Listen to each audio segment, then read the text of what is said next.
Today, we're jumping into some really fun Christmas decor dupes. I love a good challenge, and I wanted to challenge myself to making some decor pieces that you see in all these beautiful high-end boutique designer stores. I like a good bargain, so let's see if I can make some dupes cheaper than you can buy them in the stores.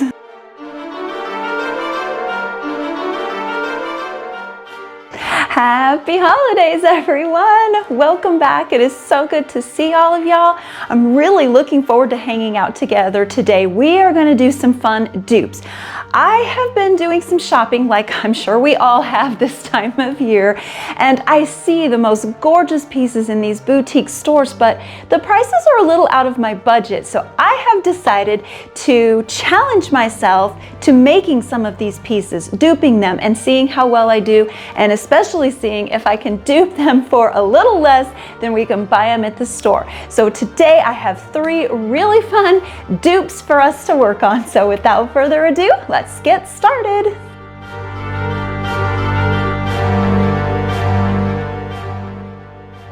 I love snowmen, so I could not resist these little darlings. You may even recognize them. I feel like they are everywhere right now. I've been seeing them in Pottery Barn. I've seen them at Anthropology. I've seen them on Amazon. I feel like they are just everywhere right now.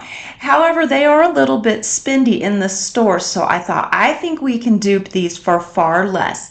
So I had Michael 3D print these forms for me, and they turned out so cool, y'all. We are loving our 3D printer. That thing has been a game changer for us in the creative realm. Okay, so to get started with these little darlings, I'm going to go ahead and coat them in some drywall mud. So I went ahead and mixed this up with a little bit of water. I used the pre-mixed drywall mud and then just mixed in a little bit of water to the consistency of a thin milkshake. And then coming in with my thick, wide utility brush, I'm just going to start slathering this all over the snowman, because I do want these little guys to have a bit of texture, not a lot of texture, because we're going to come in and do something really cool to these after this dries. But I wanted this to be our base. This will be our starting point, and this is going to be what our final texture and our paint will adhere to. So that's what we're doing to both of them. I'm just going to quickly come in and get these all slathered up with some of this drywall mud.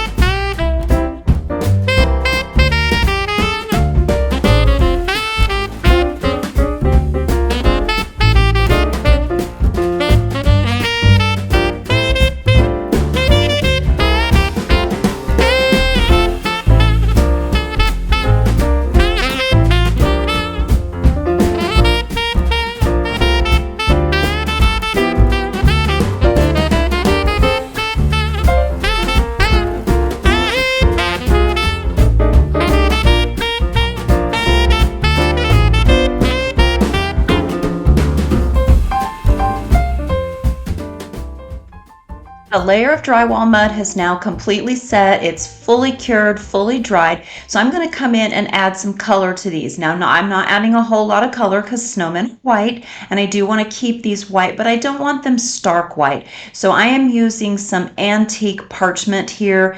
I believe that's what it's called, antique parchment. It is a folk art color. I'll try to have it listed in our supply list for y'all. So I'm just going to give these a quick coat. I'm not going to worry too much about being ultra precise here, because this is just a base coat, because we're going to add some texture to this as soon as this paint dries. So step 2, splashing a little bit of color onto these snowmen.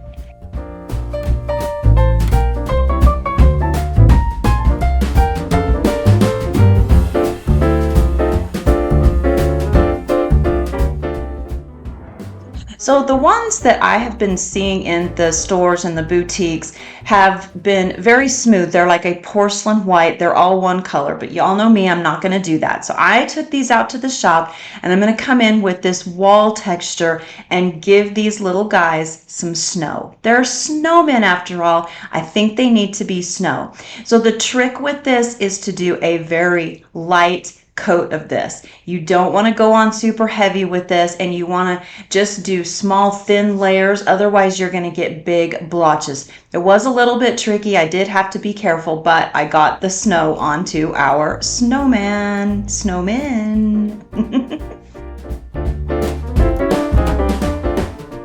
Texture is completely set and cured on our snowmen, and I think they look great. It's just a subtle amount of texture, but I love it. It's just enough to actually make these look like cute little snowballs. Now at this point, you could come in and do a second coat of paint over the whole snowmen. We're working on two, so we'll say plural. However, I chose not to because that drywall texture was a little bit of an off-white color just all on its own, so I felt like I didn't need to come back in and add color to the snowman. However, I do want to paint the hats black because I feel like we need a little bit of contrast here.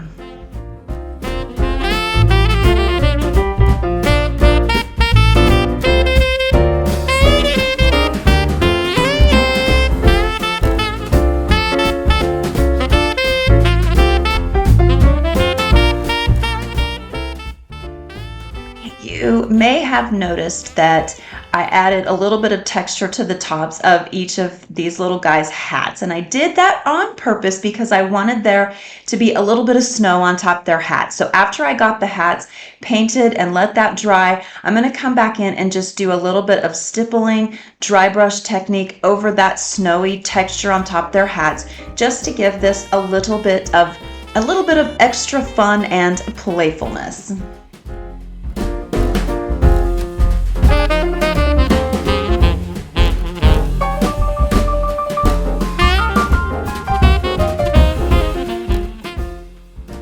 And just like that, these little cuties are finished. I think they turned out absolutely darling. But now we need to give them a little glow. So I have these rechargeable light bulbs. I just had these in my stash. They come with this remote control, and I thought I'll just use these because I didn't have a candle that would fit inside these. So I thought these would work perfect. So let's give it a try and see how they work. Ta-da!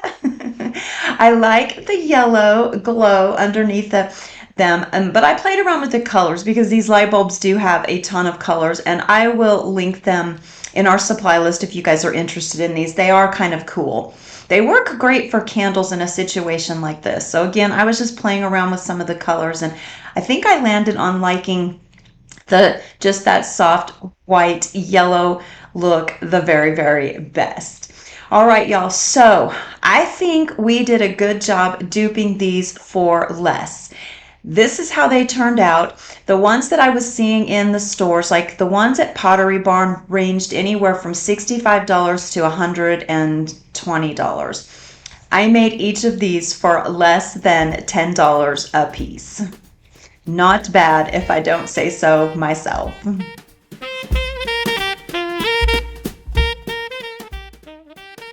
These little candies are inspired by some pieces that I saw at Pottery Barn and fell in love with, but again, they were a bit out of my budget. So we're gonna dupe them. Again, I had Michael 3D print these for me, and they turned out so good. I'm so excited about these, y'all. I really am excited about these ones because I fell so in love with those pieces that I saw at Pottery Barn.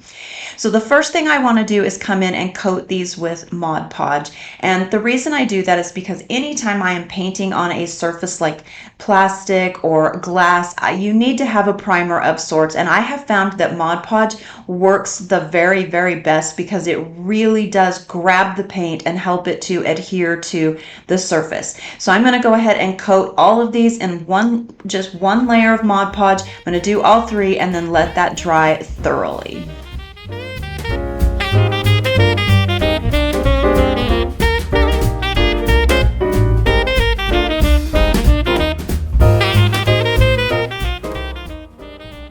The inspiration pieces that I am working off of were red and white striped candy, but y'all know me, I have to be different and I don't like red at all. So I'm customizing these to my decor taste and style. So I'm going to go ahead and paint these with this off-white paint. This is believe it was called Antique Parchment. Again, it's the same one I used on our snowman, so I'll try to have it linked in the supply list. So that's the first thing I'm doing here, is just coating all of these in one layer of paint. Well, actually, it wasn't one layer of paint. I started with one layer of paint. Duh.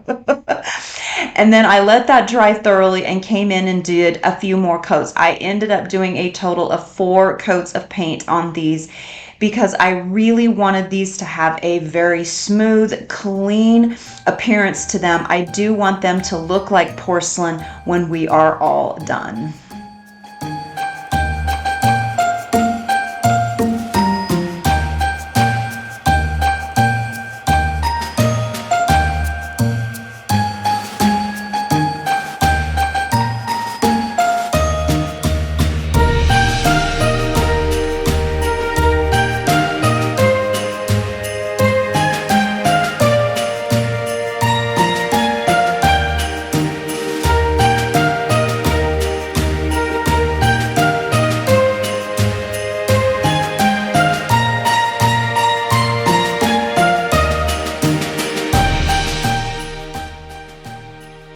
Four coats of paint later, our candies are ready for the stripes. And I think we need to roll up our sleeves for this one because it's going to be a little bit tricky. So I am going to attempt to put some stripes on these. Now I'm going to be really transparent with y'all. This is my second set of these. The first set I wanted, after I put the paint on, I let it dry thoroughly. And I wanted my stripes to be really nice and straight. So I attempted to use tape, and then when I lifted the tape, it peeled up my paint. So I was a little heartbroken, but that's okay. Not all is lost here. We're going to go ahead and try this again, and I'm just going to freehand the stripes on. And I've decided anyway that perfectly straight stripes aren't going to look right because these are round. So my stripes do need to have some curves, and they need to move with the shape of the candy. So I'm going to start with, I'm doing 3 different colors here in my stripes, and I'm going to start with this really pretty plum color, and I'm going to start in the middle and go down, because the middle does kind of have a little bit of the hump, and the middle would be the straightest stripe on the candy. And then as we move outward, our stripes are going to start to have some movement and some curve to them. So here we go. I am a lot nervous at this point. I was feeling like, oh no, am I going to mess these up a second time? It's just, freehanding for me is always a little bit stressful when you first get started. But then once you get going, you just kind of get into a groove and get into a rhythm of it. So far, things are going okay. I am using a really small round brush to do this. I felt like using a small round brush is going to give me the best shape, the best stripe shape that I want. And I'm just taking my time here, going very, very slow, not trying to rush this step at all, and just, really concentrating and focusing so that I don't get paint everywhere and I don't blunder this up. Another thing to keep in mind if you're going to freehand these is to use a light touch. Don't use too much pressure on your brush. Just kind of use a light stroke when you're getting the first initial stripe into place. And then once you get like an outline done, I do come in and put a little bit more pressure on my brush just to get straighter edges, if you will. Not that my edges are straight by any means, but I did try really, really hard to get straight edges on this. And in the end, I think I kind of decided freehanding the stripes was the best approach to this, because it definitely gives these that very handmade, authentic candy look to them. And they do have a little bit of that what's the word I'm looking for? I don't want to say vintage, but kind of that just aged. No, I don't really want to use that word either. I don't know what the word is that I'm looking for, but they do turn out really cute. But I'm getting ahead of myself, so let's finish painting stripes. And there's going to be a lot of them.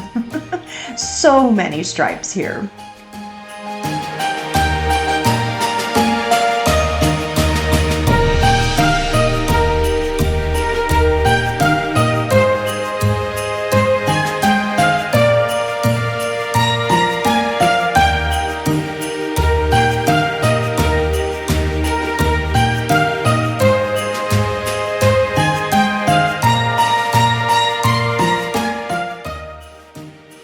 The stripes are done, y'all. I am not going to lie. That was a little bit daunting.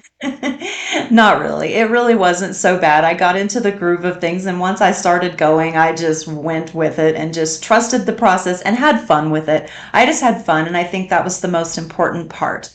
So now that my stripes are all on, they're completely dry. You do want to make sure that they are thoroughly dry before moving on to this next step. So I want my candies to have a very glossy ceramic finish to them. So I am using some of this Sculpt. I think it's Sculpt Pot, actually, I think is what it's called. I can never really remember what this stuff is called. But anyway, it's a varnish designed specifically for acrylic paint. So if you are going to put a glossy coat on yours, make sure that it is designed for acrylic paint and that it will play well with acrylics, because you don't want to make that mistake and mess up your whole project. So we're just going to go ahead and coat all of these with this very glossy, shiny varnish sealer. And I finished this one, and then I was comparing the two, and you can definitely see the difference here. I love the glossy. It definitely makes these look like ceramic candies, and you can sort of see the difference there. So let's go ahead and finish this up really quickly.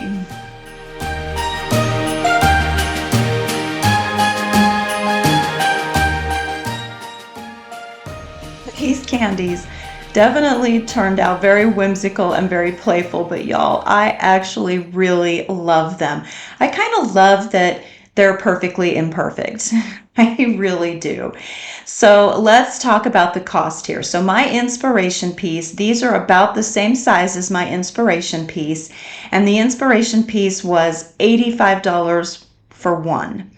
Each of these cost about $5 a piece. So pretty good savings there. I got 3 for around $15. And that does include the 3D printing, the paint, and the varnish and whatnot. So here they are all finished. And I do have to say, I really love how these turned out. And it was a really good savings. So dupe number 2 for the win.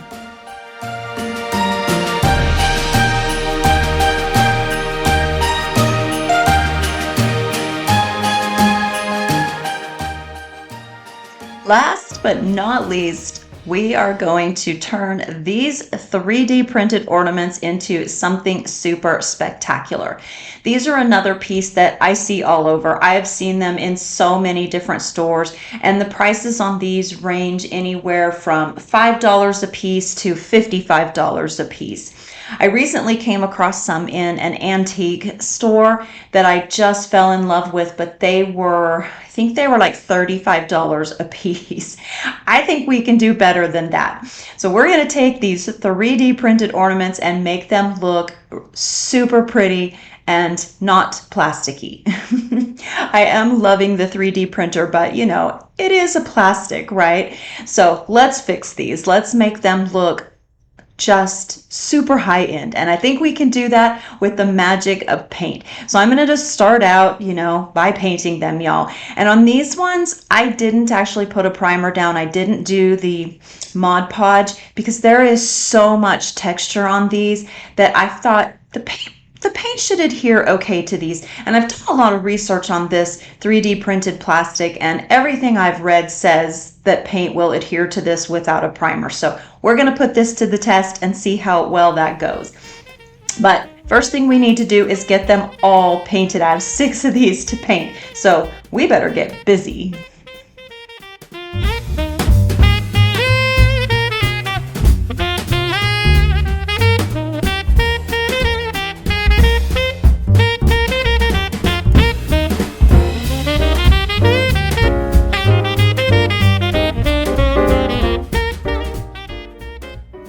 Paint is dry. I have to say, I have spent a ton of time watching paint dry this week. So much of my time was spent waiting for paint to dry, and I do get a little bit impatient sometimes because I just want to work on things and I get tired of waiting for the paint to dry, but it is an important step. You definitely want to make sure that every layer of paint is thoroughly dry before moving on to the next step. So my paint is dry on all of these and they look absolutely beautiful just the way they are. I just am amazed at how the paint brought out all the gorgeous texture in these. It amazes me how Michael designed these and then 3D printed them, and I'm still just in awe every time he prints something of how they turn out. It's so cool, y'all. Okay, so I do love these just the way that they are. They look beautiful, but we need to elevate them just a little bit. So I am simply going to come in with some gold rub and buff and just do a skim coat over all of these. I don't want to cover up my green. I still want all of that beautiful green to show through, but we do need to give these just a little bit more depth and dimension. So I'm just going to gently go over these with my little sponge here. And I will tell y'all, rub and buff ruins paintbrushes, so don't use a paintbrush to do this. You want to use something that you can throw away, and these little sponges are perfect for that. I love them. I buy them in just a great big giant bag that comes in multiple sizes, and they're perfect for rub and buff. You also don't want to get it on your hands because it does take a little scrubbing to get it off your hands. I should probably wear gloves, but I'm super stubborn about that and never wear them. Anyway, so isn't this looking really pretty? I love how the rub and buff just really elevates these and gives them a little bit of just shine. It just makes them really shine and it makes all of that texture pop out. One of my other favorite things about rub and buff is how fast it dries. I love this stuff for that. It almost dries nearly instantly. So that's something really cool too, because I've spent a lot of time watching paint dry. So I was really glad to get to this step and not have to wait for paint to dry. Oh, I think they look super, super pretty. So let's go ahead and get the rest of them finished up, shall we?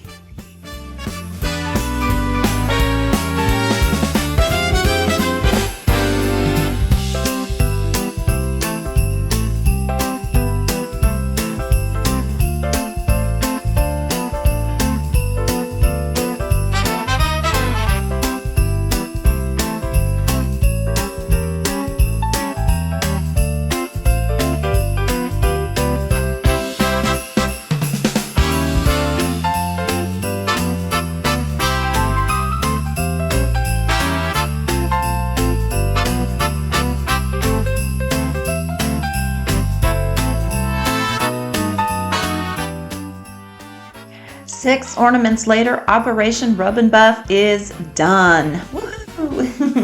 I love how these look, but now we need to put some caps on these, y'all. So I have two different kinds of caps here that I thought about using for these. I have these ones with the little spring, spring thing, and you see these on a ton of ornaments. I don't know for sure exactly what they're called, but they're spring tension.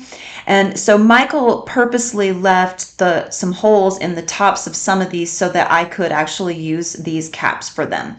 And they're a little fiddly to work with. I felt kind of clumsy here because the springs kept wanting to pop open on me, but I finally got it on there. And I do love these caps. I love just the very antique-y feel of them. I think they are such cool caps. However, they're a bronze and that's just not going to work for me. So quickly, I'm going to go ahead and paint all of these with the gold rub and buff.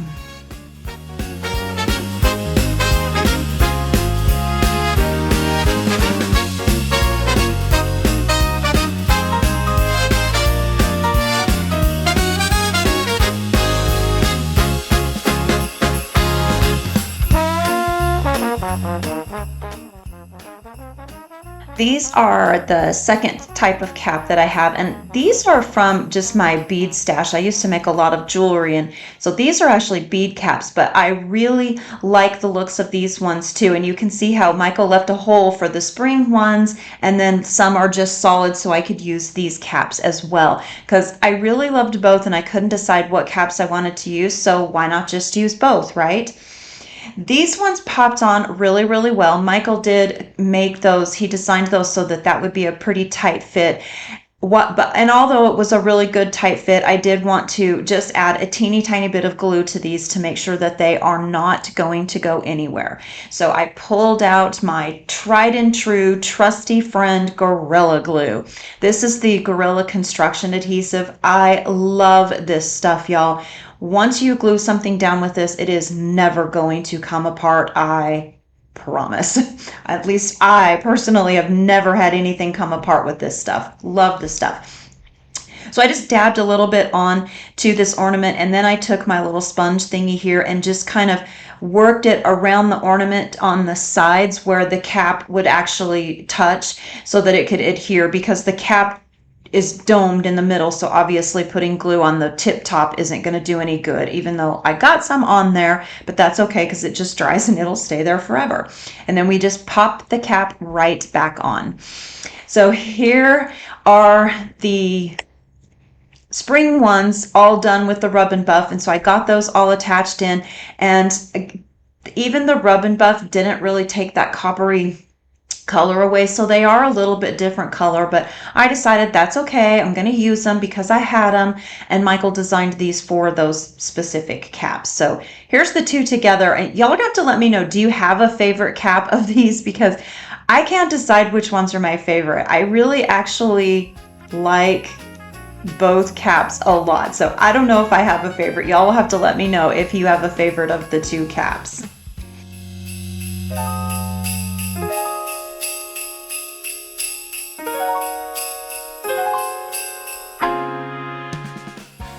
Let's see how we did from a budget standpoint here. So with the paint, the caps, and the 3D printed pieces, each of these ornaments cost just a tiny bit under $2, like around $1.95 each. That's a pretty good savings if I don't say so myself. A lot less expensive than the ones in the stores and the antique shops and whatnot. And I feel like these actually turned out super pretty. Looking at them, you would never know that they were made of plastic. I mean, yes, when you pick them up, you can kind of tell, but that is okay because I love how they turned out, and they were a fraction of the cost, which I also really love.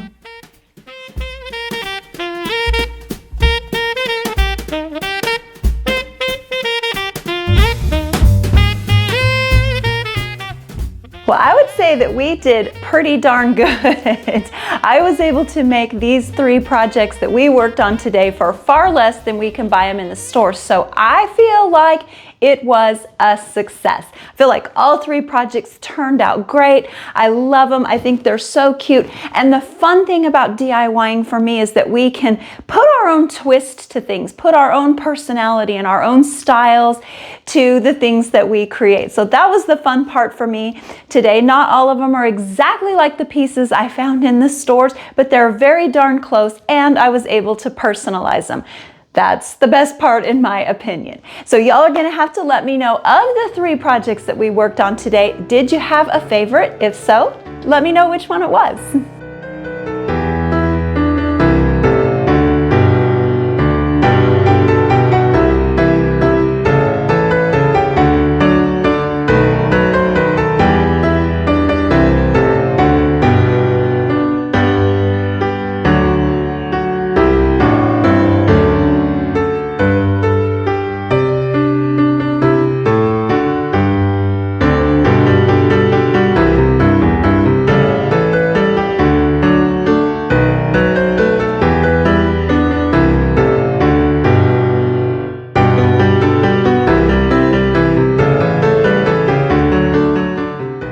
Alrighty friends, that is going to wrap up our projects for 2025. Wow, what a year. We have had a really good year together. We have made some incredible creative projects together, and I have loved every single minute of it. It's always so nostalgic for me this time of year to see a year come to a close. However, I always look forward to what the next year has to bring. So it's always an exciting prospect. So our 2025 projects are done. They're complete. And like I said, it's been a fabulous year. And I'm really looking forward to what the new year has to bring. Michael and I have some really big projects coming your way and a lot more just fun, creative things. So on that note, I am going to wish you all a very, very Merry Christmas, and I will see you in 2026. Happy holidays, everyone.